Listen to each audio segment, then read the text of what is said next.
James, 3 wins on the trot, 9-9, 3 clean sheets. What's your thoughts, please? Hard fought win today, probably the hardest one out of the 3. It was always going to be difficult because Weymouth didn't play on Tuesday, so they were going to come with energy in the second half. Other than the header from the corner, obviously it's a comfortable shutout in the end for the questions they asked us in the second half. I think they go 4-2-4 like that in any normal game where we wouldn't go Saturday, Tuesday, Saturday, Tuesday, Saturday. This is the last of those passage of games. I think we killed the game off, but we struggled for legs in the second half.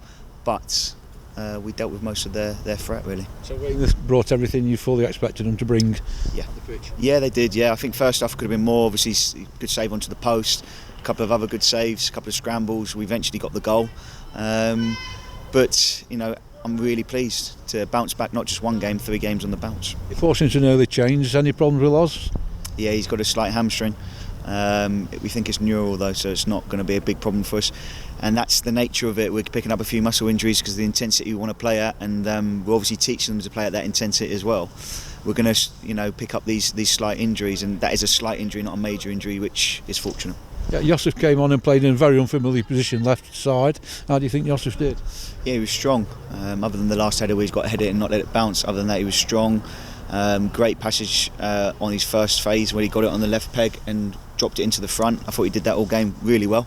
And considering he hasn't played any minutes for a couple of months now, I thought he slotted in there really well. I think people have to see to appreciate the quality of Tom's finish, won't they?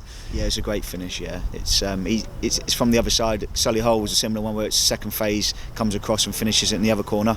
That one was hooked finish, really good finish. You think we started really well, knocking early doors? We did, and I think the injury to Lawrence killed the momentum a little bit because they got an injury to Josh McCoy straight after, and I think that killed our spring. We had a spring in our step, and we didn't get that early goal, which we probably deserved. But we kept going. We got the first goal, and second half, other than the header, we've stopped them from any chances, haven't we? I feel that Martin Smith's getting better with minutes on the pitch now? Yeah, he is. I know what a good player he is. He's waited patiently. He's up to speed fully now, and he showed his drive there in the second half. Great run round the quasi there where he's played the cross in as well. We nearly scored from. So there were some good moments in the second half as well. But we've got to be pleased. We know the different challenges this league is going to pose, and now we're 7th. 3 clean sheets. Got to be delighted. You gave Nathan an hour. Was that the plan, to give him an hour and see how he went? No, there was no plan to give him any sort of. Just wanted to on my eye. I've got to listen at half time and also work my observations. And I thought he was in the red zone there, that we could lose him with an injury. It's his first hour for a long time.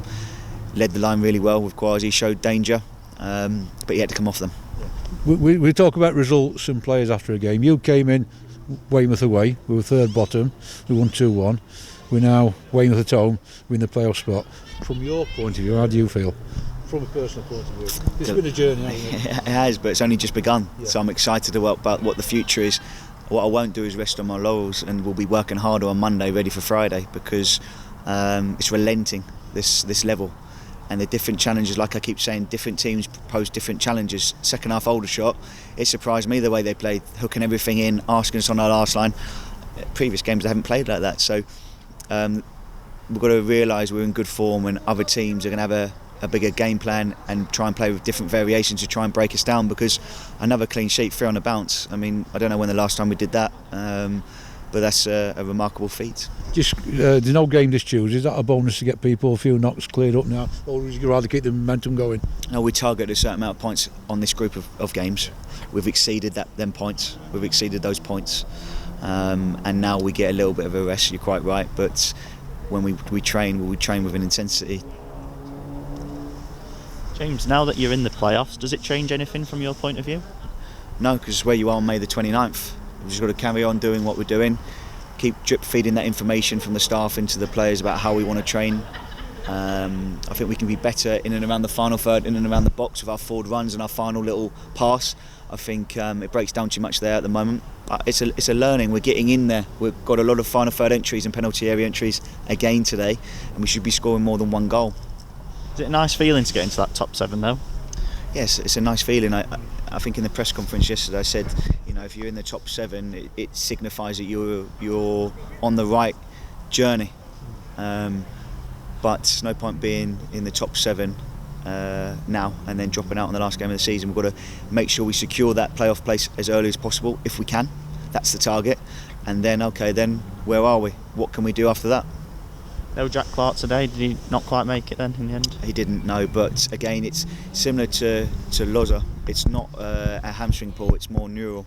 It's fatigue, it's the intensity we play at. So, yeah, two good things out of the injuries, of course. They're not long-term, so we don't want to lose anyone long-term, and that's why Nathan came off the pitch. No game until next Friday then. What will this next week be all about? Rest, enjoying the moment again from another victory. Great bounce back from Sutton, the 3 wins. No goals against in those 3 games is a great feat for the back 3 and the goalie. And obviously Curtis dropping in there as the deep pivot. I thought again today, Curtis changing his role. He's done a job on Josh McCoy, stopping the counter-attacks in the first half. Josh has gone off at half-time. They've changed their shape. They've gone to 4-2-4, and he's dropped in the back 3 and defended so well. Down the sides, making tackles, running hard, organising. I thought he led by example. What was your thinking behind bringing Nathan Tyson in today? There was space in behind, and I wanted high pressure on. If you looked at the game, we identified obviously their left centre back.